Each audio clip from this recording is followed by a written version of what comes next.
Hi, it's Fias Tarot. Hello, all signs. Okay, so messages, energy check-ins, prediction, gabay.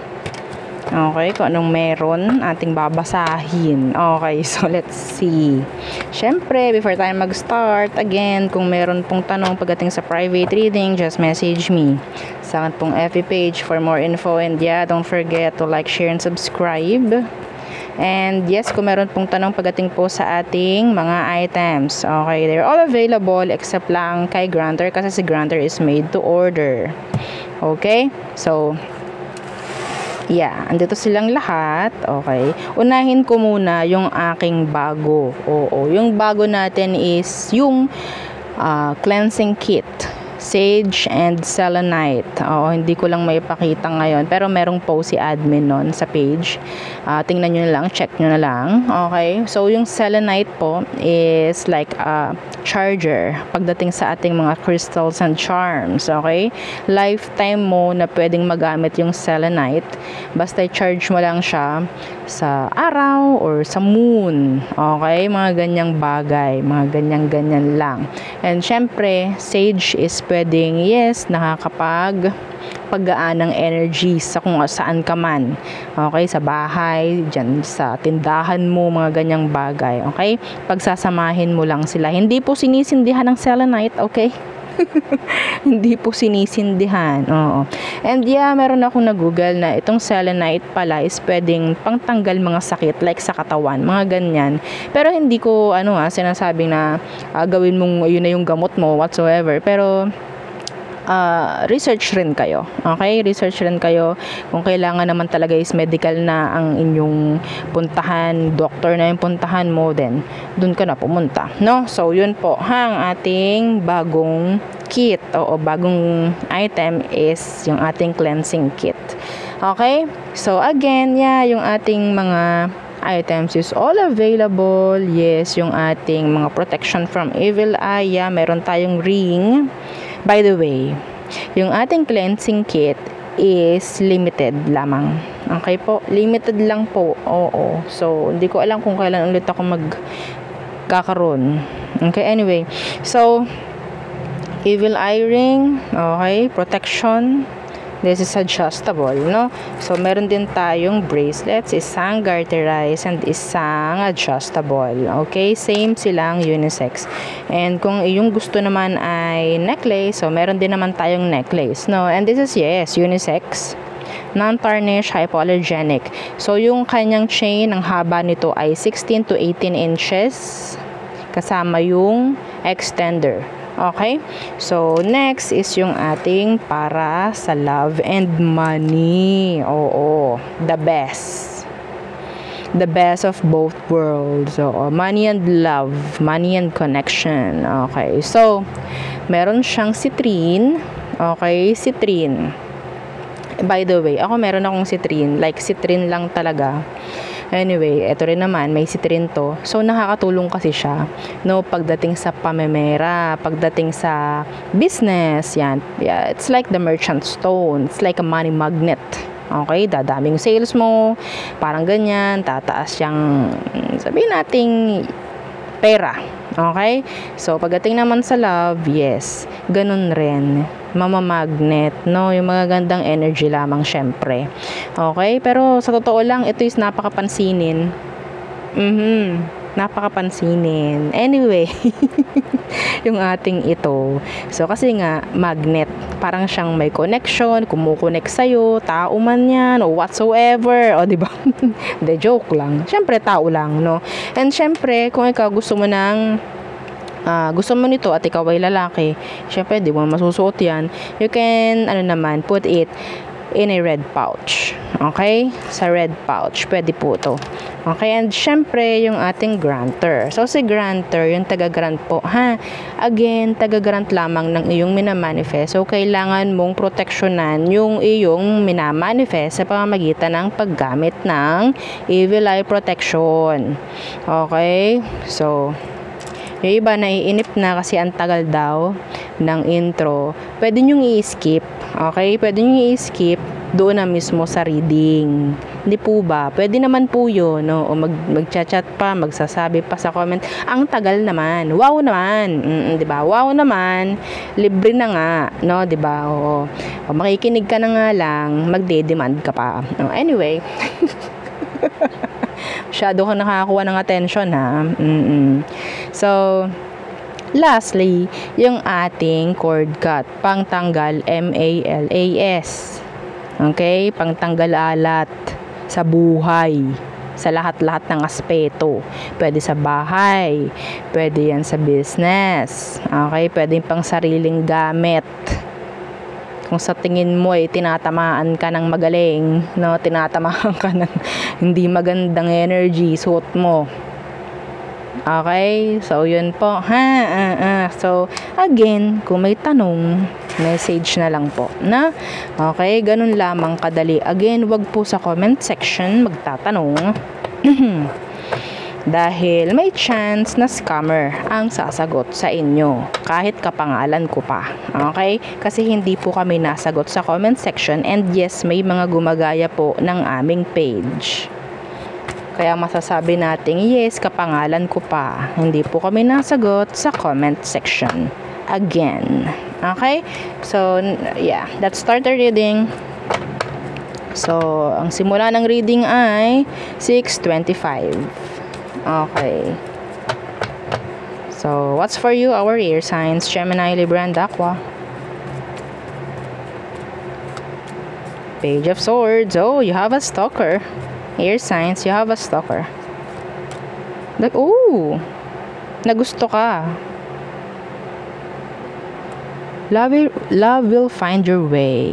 Ayun ang narinig ko. Love will find your way. Hindi mo raw kailangan gumawa ng kung ano man para ikaw maghanap ng love. Yung love mismo ang dadapo. Yung love mismo yung maghahanap sa'yo. Good luck. Oo, congrats sa may mga love bracelet dyan. Congrats. This is like a green flag. Nakabaliktad ang ating Three of Swords in reversed. Yes.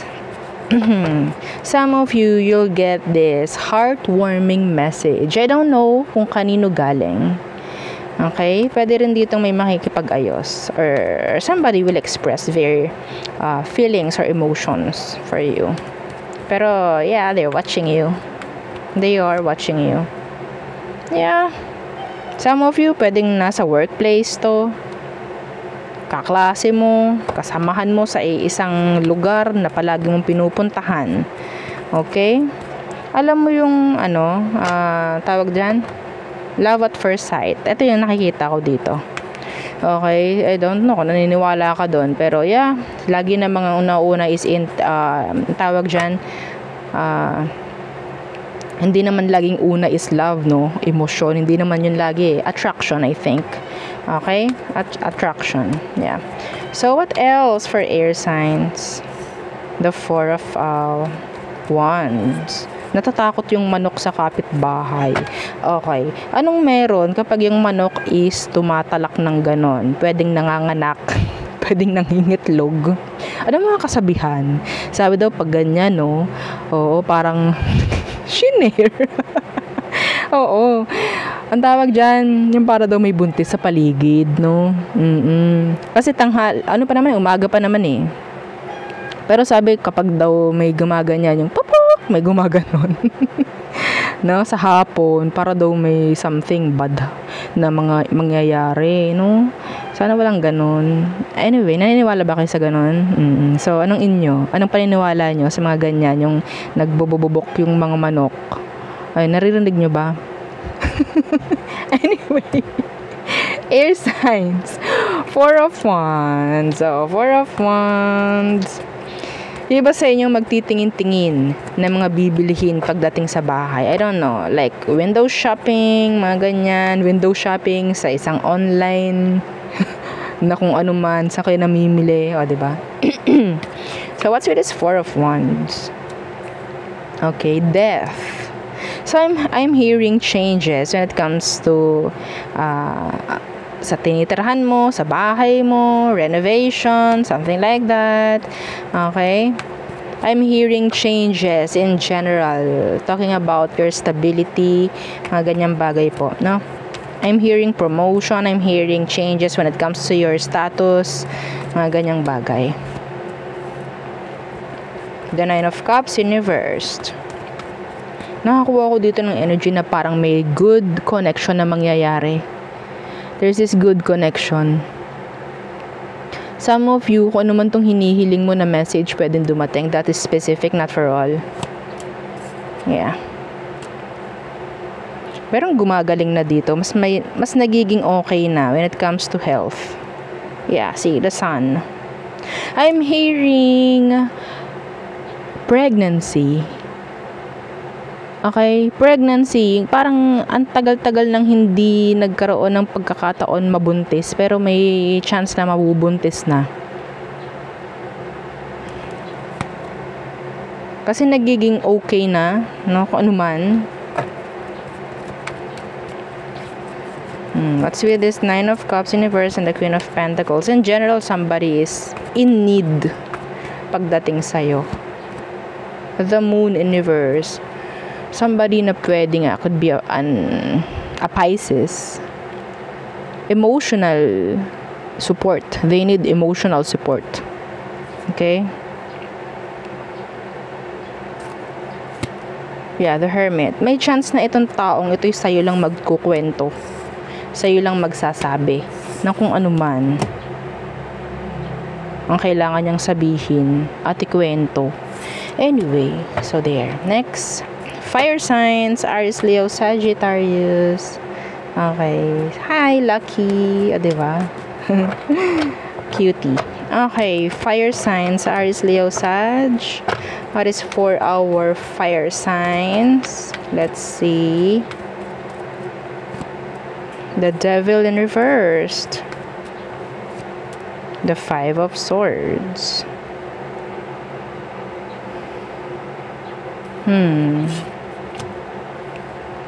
Unti-unti mo nang mai-release yung sarili mo sa isang obsession.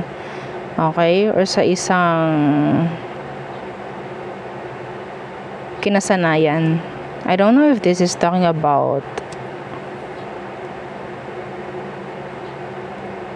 vices, bisyo. Okay? The Emperor.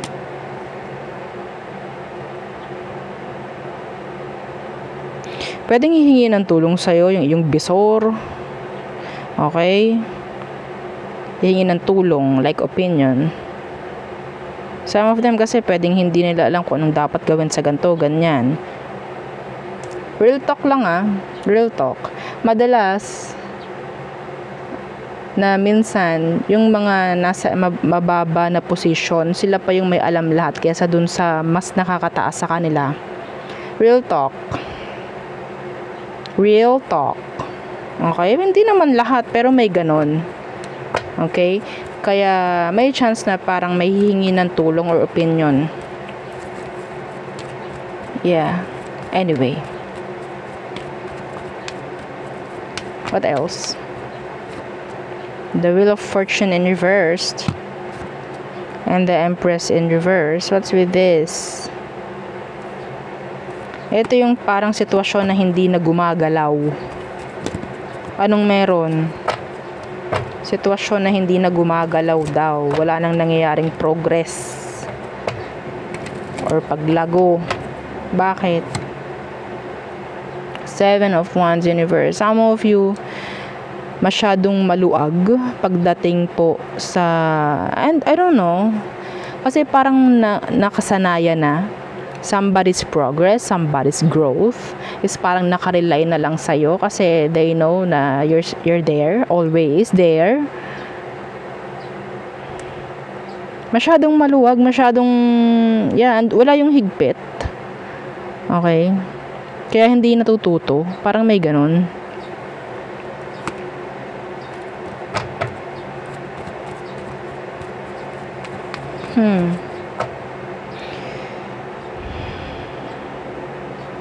Seven of Wands in reversed.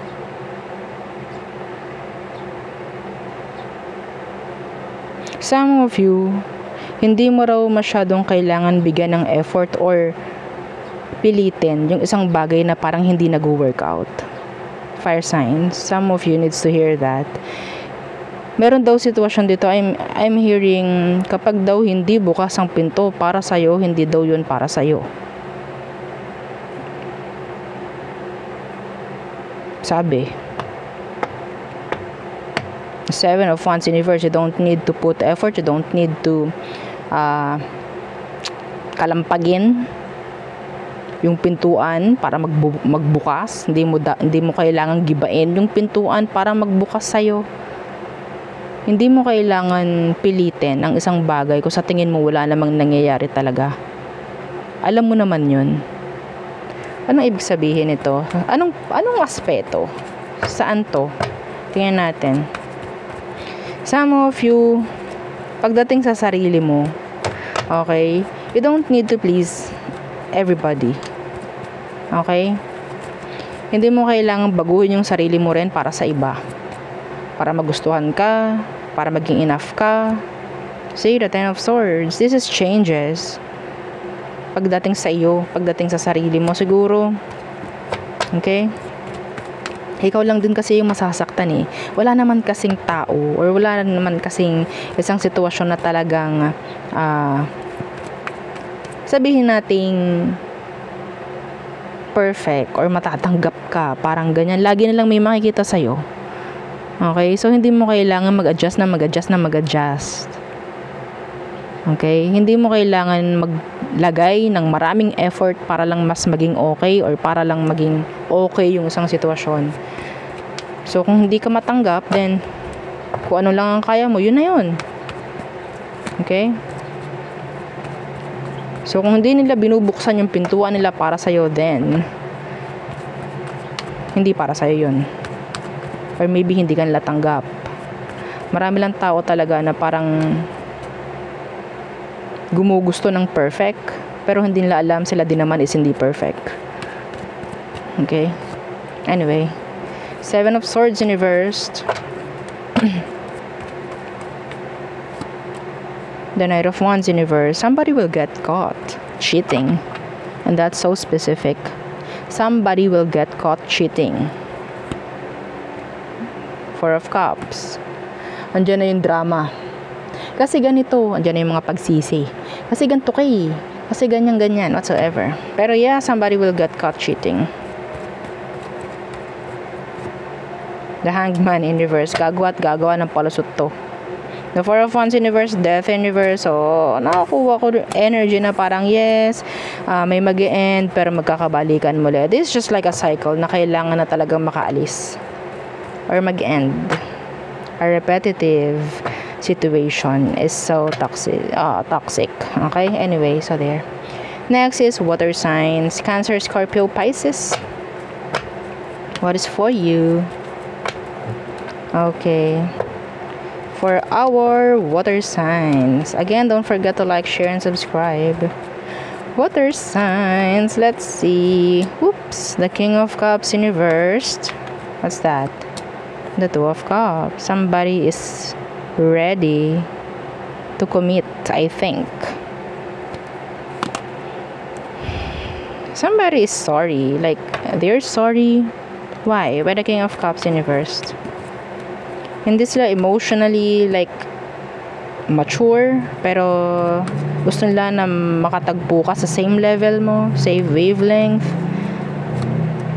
Yeah, see the 3 of Wands. Meron dito sabihin nating mag-grow. Okay? Meron ditong gustong mag-grow. The Nine of Pentacles. This is commitments. Talking about commitments, yeah. So, I think there's this energy of a connection na parang mag-grow. Okay? Kasi may mga dahilan rin, I think. Okay? I think this is like a good or sabihin nating strong connection. They see you as somebody na pwedeng makasama nila forever. That is why magkikame up sila sa isang plano na parang okay, Makiki-level ako or hahabulin ko kung saan man ikaw, like that. Hindi ako mag-stay sa kung ano man ang meron ako, like immaturity whatsoever. So what else? Seven of Swords in reversed. What's that? Oh, the Three of Swords. Somebody is afraid of separation. Too afraid. Yeah. The Nine of Cups.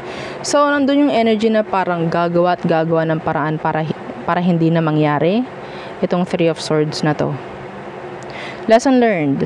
Ang naririnig ko rito, lesson learned. What's with that Seven of Swords in reverse? This is lesson learned. Yeah, the Chariot. Pareho to, I think. Some of you, ang tinutukoy dito is isang tao lamang. Okay? So, nandyan yung progress to avoid na lang din yung Three of Swords. Dahil ayaw nang mangyari, ayaw na lang, syempre, mag-manifest yan, yung Three of Swords na yan. Okay? What's with this Three of Swords ba? Yeah, the Nine of Wands in reverse. Somebody will gain your trust or maybe merong tao dito na magpapakita na kailangan mong magtiwala kasi meron na siya mga babaguhin pagdating sa sarili niya. Yeah, the Ten of Wands. They're being responsible na. Parang ganon. Okay?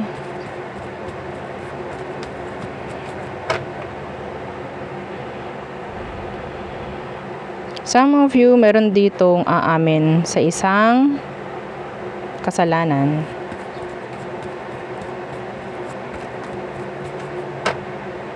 Some of you specifically, there's this vehicle, okay? Merong sasakyan na kung nakikita rito, na kung inyong ipapagawa is dapat nakabantay kayo. Specific po yun. Star. Yeah, this is healing. Healing. The Page of Swords. Somebody's admiring you. I don't know if this is from afar. They want to be with you. The Sun. I'm hearing they want to be with you forever. See? Judgment. Who is this Page of Swords? Who is this Page of Swords? Meron ako nakikitang communication dito na parang pagkakaayos. What's with this Page of Swords? Yeah, the Hermit in reversed. So, mapapag-usapan yung parang kung ano man yung issue. Okay? Kung ano man yung issue. Yeah. Communication, the Eight of Wands. The World. Talking about changes. Kung ano ba yung mga dapat baguhin. Kung merong mga babaguhin. Some of you, kung sino man itong parang hindi nakikipag-usap sa'yo, the Hermit in reversed could be somebody na pwedeng nang-go sa'yo. May chance na magre-resurface, magbibigay ng signs sa'yo na they're like available to communicate, something like that. Okay, I don't know kung sila mismo yung maggagawa ng first move para magkaroon kayo ng communication. Yeah, anyway. So there. Some of them kasi, they're just sitting and waiting. Next. Earth signs. Okay, last is Earth signs. Again, don't forget to like, share, and subscribe. Medyo pagod na yung voice ko. I'm sorry. Pero kakayanin natin to. Okay, Earth signs. Okay, what's for you? Energies, prediction, gabay for our Earth signs. Okay. The Ace of Pentacles in reversed. Some of you, this could be an energy of parang gastos. Oh, tos gas. Two of Wands in reversed. May parang nagbabato ng pera dito. Somebody is open pagdating sa new beginning. Some of you could be, sabihin natin,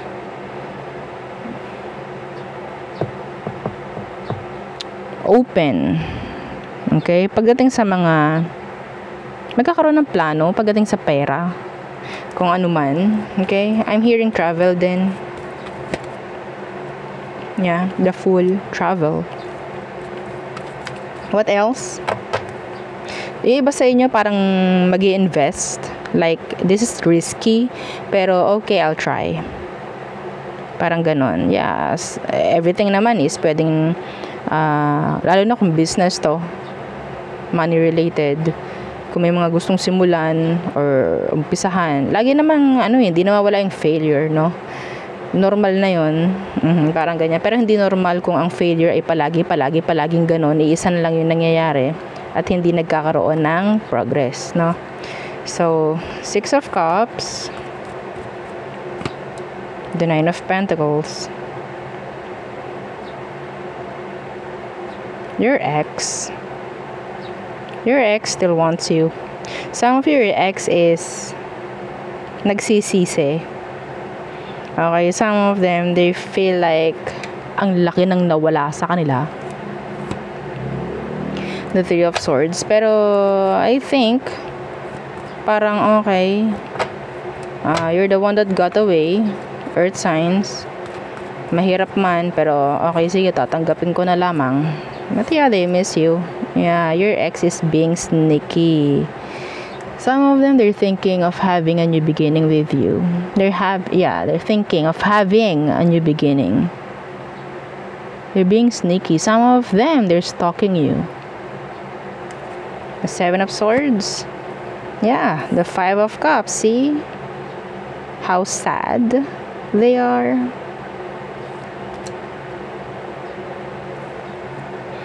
Ang lakas ng energy ng past sa'yo. Earth signs. The 8 of Cups is here in reversed. Yeah, and the Ace of Swords in reversed. Some of them, they want to communicate. They're sneaky, watching you, keeping tabs on you. They want this. They want this. Kung ano man to, mga kailangan mapag-usapan, I think, hindi na napapag-usapan. Yeah, the one that got away. The 4 of Cups in reversed. You're someone's totga. Ano po yung totga? The one that got away nga po. Oo. Anyway. The 6 of Pentacles in reverse. So, the 6 of Pentacles in reverse, energy yun ng wanting na magkaroon ng another chance with you, pero they can't. I don't know why. They can't. Some of them, maybe they have options na, or meron na silang kakonek, or pwedeng ikaw yung meron ng kakonek ngayon. Now they're sad. They are sad. I'm hearing connections regarding sa pera mo. Okay? Be careful who you trust, lalo na pagdating sa pera. Earth signs. Okay? I'm hearing too good to be true. I don't know kung ano yun. Yeah, the 3 of Cups. The 3 of Wands. I don't know if this is talking about people surrounding you, energy surrounding you. Yeah. The Queen of Wands in reverse. Let's say, kunyari gusto ka, kunyari maganda yung nakikita nila sa'yo, pero pag tumalikod ka na, iba na yung sinasabi, andyan na yung energy ng pananabutahe, mga ganang bagay. You have to protect your energy, Earth signs. Okay? Iba sa inyo, magagaling humawak ng pera. Okay? So, pwedeng matake advantage ka or magamit ka dahil sa pera mo. Mga ganyang bagay. Okay? So there, yeah, yun ang aking reading for you, all signs. Again, please don't forget to like, share, and subscribe, and follow our FB page and yung ating second YouTube channel na nasa description box below. Again, thank you. Goodbye.